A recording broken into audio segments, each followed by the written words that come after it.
যারে যে প্রশ্ন করা উত্তর দিতে পারলেই গিফট, ঠিক আছে? প্রথম প্রশ্ন মানহারে। মানহার কত হইব? বাংলাদেশের আয়তন কত? 570 বর্গ কিলোমিটার। মানহার জন্য ঠিক করে দিলে হবে সবাই।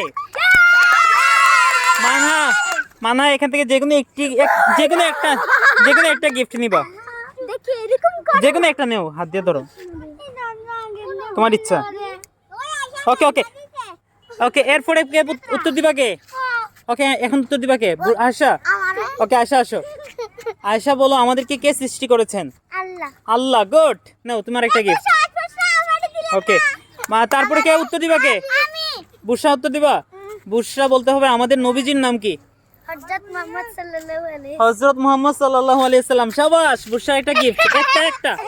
ওকে, এখন উত্তর দিবা কে?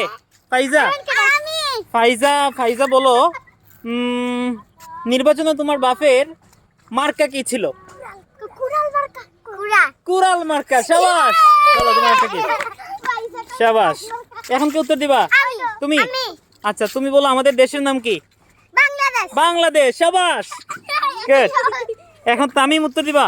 তামিম বলতে হবে তো সৃষ্টি জগতের সমস্ত মাখলুককে কে খাওয়ায়? আল্লাহ খাওয়ায়। শাবাশ, গুড। তুমি একটা গিফট নাও। ধরো, একটা নাও। না, যেটা যার তুমি মঞ্চলি করে দিও। এখন উত্তর দিবে আমাদের টুনটুনি। তুমি বলো তোমার বাপ, আচ্ছা তোর বাপের নাম কি? দেখো, তোর বাপের নাম কি? দেখো ক চাপ, তাই কল লাগবো। বলো, দাঁড়া, এটা তোমার।